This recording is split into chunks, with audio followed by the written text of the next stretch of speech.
তো আমার মানে মুড সুইং হয়, একবার বলি এইটা, একবার বলি ওইটা, একবার বলি আমি নিজেই স্থির আছে কোনটা করবো। ফিল্মে যদি বলি খুব একটা ওই ধরনের ক্যারেক্টার প্লে করতে পারিনি, সবসময় দেখা যায় পাশের বাসার মেয়ে ক্যারেক্টার গুলোই থাকে। আপনার অভিনয়ের পাশাপাশি কেমন ব্যস্ততা যাচ্ছে, আপনার কি বন্ধুত্বের সাথে আছেন? আমি অ্যাকচুয়ালি আমি আমার যেই সেক্টরে আছে ওই সেক্টর নিয়ে তো দেখা যায় অনেক ব্যস্ত। আর এই যে সাপোর্ট দিয়ে আজকে আপু ডাকলো আমি চলে এসেছি, মানে ওইভাবে তো বলা যায় আমিও আসতেই হবে। আর হ্যাঁ, সামনে যেহেতু ঈদ, তো ঈদের জন্য দেখা যায় আমি যেহেতু অনেকগুলো ব্র্যান্ডের সাথে আছি, সো ব্র্যান্ড এন্ডোর্সমেন্টের কাজগুলো হচ্ছে।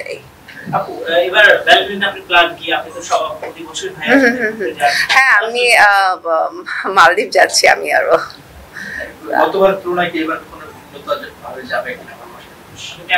ভালোবাসা দিবস তো আসলে আমার কাছে তো প্রত্যেকটা দিনই ভালোবাসা দিবস লাগে, ওইভাবে আলাদা করে কিছু না। সো আমরা যাচ্ছি পরশু মালদ্বীপে, বাট সেটাও অ্যাকচুয়ালি কাজের থ্রুতেই। তো সেখানে আমরা দুজন একসাথে যাচ্ছি, কারণ আসবো ভ্যালেন্টাইনের পর দিন, সো একসাথে কাজও হবে। কাজের ব্যস্ততা ফিরে আসি, বড় পর্দা আবার কবে আসছেন? খুব শীঘ্রই আসবো। অ্যাকচুয়ালি আরো আগেই শুরু হওয়ার কথা ছিল, আসলে নানান কারণে আসলে প্রজেক্ট স্লো হয়ে আছে, সো খুব শীঘ্রই দেখতে পারবেন। হ্যাঁ, ডেফিনেটলি আসলে গল্পগুলো অনেক বাছাই করছি এখন, মানে গল্প তো প্রচুর আসে স্ক্রিপ্টে, কিন্তু মন মতো হচ্ছে না বলে আসলে টাইম নিচ্ছি। সো এরকম হলে করবো, বাট 2-3টা গল্প পছন্দ হয়ে আছে, বাট ওই প্রজেক্টগুলো আসলে নানান কারণে আটকে আছে, সো খুব শীঘ্রই হয়তো হবে।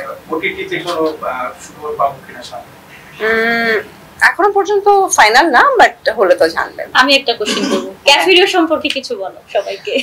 ওকে, ক্যাফেরিও না, ক্যাফেরিও তো অনেক পরিচিত একটা নাম, এটা তো আসলে সবাই চেনে, আর খুবই জনপ্রিয়। সেটাই তো এখানে খাবার, আমি ওটাই বলছিলাম যে আমি আসলে এর আগে তো অনেকবার খেয়েছি, এবং মেহেদিতেও তোমার খাবার এইটাই আমি এখন বলতে নিয়েছিলাম। আমার মেহেদিতেও অ্যাকচুয়ালি আপু বিশাল একটা ডালা পাঠিয়েছিল, তো মানে এত বড় ডালা আছে আসলে, মানে আমাদের মানুষই ছিল মানে 20-25 জনের মতো, বাট আমরাই তো ছিলাম। হ্যাঁ, তো আপু অনেক সেন্ড করেছে, খুবই মজার ছিল। তো ডেফিনেটলি আমি তো এটার ফ্যান। আমার থেকে একটা শেষ প্রশ্ন ছিল, আপনারা মিডিয়াতে আসলেন এবং এসে খুব আলোচনায় থাকলেন, সুপার ডুপার কাজ দিলেন। বর্তমান সময় আমরা খেয়াল করছি যারা মিডিয়াতে আসতেছে তারা সাস্টেন করতে পারতেছে না।